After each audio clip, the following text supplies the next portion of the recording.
Hello guys, welcome to the channel. నేను మీ భాష. So ఈరోజు ఏప్రిల్ 1 అంటే ఐబీపీఎస్ పీఓ అలాగే క్లర్క్ రిజల్ట్స్ రిలీజ్ చేసే రోజు అనమాట. సో ఐబీపీఎస్ పీఓ అనేది నాకు మెయిన్స్లోనే క్వాలిఫై అయితే అవ్వలేదు. అలాగే ఐబీపీఎస్ క్లర్క్ అనేది నాకైతే కొంచెం హోప్స్ ఉన్నాయి. సో ఎందుకంటే బాగా రాశానని అయితే అనిపించింది. సో ఈ రిజల్ట్ కోసం నేను కొన్ని నెలల నుంచి అయితే వెయిట్ చేస్తున్నాను. ఈ ఎగ్జామ్ జరిగింది సెప్టెంబర్ ఎండింగ్లో అనుకుంటా. సో అప్పటి నుంచి అయితే వెయిట్ చేస్తూనే ఉన్నాను ఈ రిజల్ట్స్ కోసం. చూద్దాం.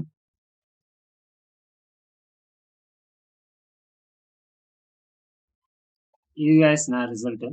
సో ఇక్కడైతే నాకు 41.38 వచ్చింది. సో ఓవరాల్ 200కి చూసుకున్నట్టయితే 82.75 అయితే వచ్చింది. సో ఇక్కడ మనకి ఏపీకి కట్ ఆఫ్ చూసుకున్నట్టయితే ఓవరాల్గా ఎస్టీకి 33 ఉంది, ఎస్టీకి 27 ఉంది. అలాగే మిగిలిన కేటగిరీస్ ఏ చూసుకున్నా అరౌండ్ 40 అయితే ఉంది.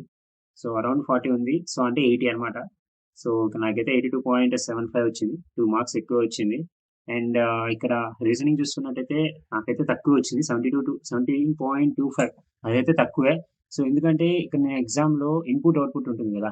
సో అది దానికైతే నేను ఎక్కువ టైం అనేది స్పెండ్ చేశాను. సో ఇక్కడ అప్రాక్సిమేట్లీ నాకు 7 to 8 మినిట్స్ అనేది నా టైం అయిపోయింది. అది కాక దాంట్లో నుంచి నాకు మార్కులు కూడా రాలేదు. ఎందుకంటే అక్కడ ఎక్కడో మిస్టేక్ చేశాను, నాకు తెలీదు. సో మొత్తం టైం వేస్ట్ అయిపోయింది, మార్క్స్ పోయాయి. అక్కడే దాదాపుగా 8 మినిట్స్ అయితే నాకు వేస్ట్ అయిపోయింది. సో సరే అని చెప్పి మిగతా అయితే జాగ్రత్తగా కాన్సన్ట్రేట్గా అయితే ఫినిష్ చేశాను. దాని తర్వాత జనరల్ జనరల్ అవేర్నెస్ అయితే వస్తుంది అనుకుంటా. సో ఇక్కడైతే 20 అయితే పెట్టాను, కానీ 10 వచ్చాయి. చాలా వరకు అయితే పోయాయి.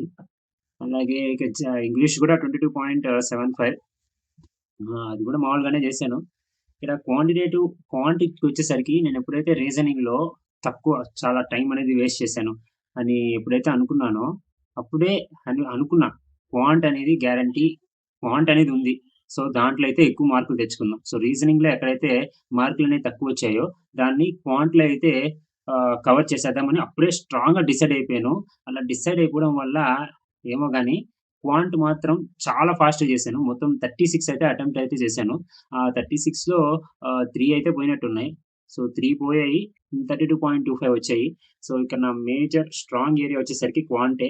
ఆ క్వాంట్‌లో అన్ని మార్కులు రావడం వల్లే నాకు కట్ ఆఫ్ అనేది దాటింది. ఒకవేళ క్వాంట్‌లో గాని ఒక 2 మార్క్స్ పోయినా సరే, 2, 3 మార్క్స్ పోయినా సరే రిజర్వేషన్‌లో అయితే ఉండేదనుకుంటా. సో కాబట్టి మనం క్లియర్ చేయాలంటే అన్నిట్లో స్ట్రాంగ్ ఉండాల్సిన అవసరం లేదు. సో ఏదో ఒక్క దాంట్లో అయితే స్ట్రాంగ్‌గా ఉండండి. గ్యారంటీ కట్ ఆఫ్ అనేది క్లియర్ అయిపోతుంది. అండ్ ఎవరికైతే రాలేదో ఏం కాదు. నెక్స్ట్ ఇంకా త్వరలోనే RRB PO, RRB clerk, so ఇవైతే ఉంటాయి. సో ఇవి ఇయర్ ఎండ్ కల్లా అయిపోయి జనవరి 1 కల్లా రిజల్ట్స్ కూడా వచ్చేస్తాయి. సో అందుకు ఏం చేయండి. That's all about this video guys. And thank you for watching. Take care. By by.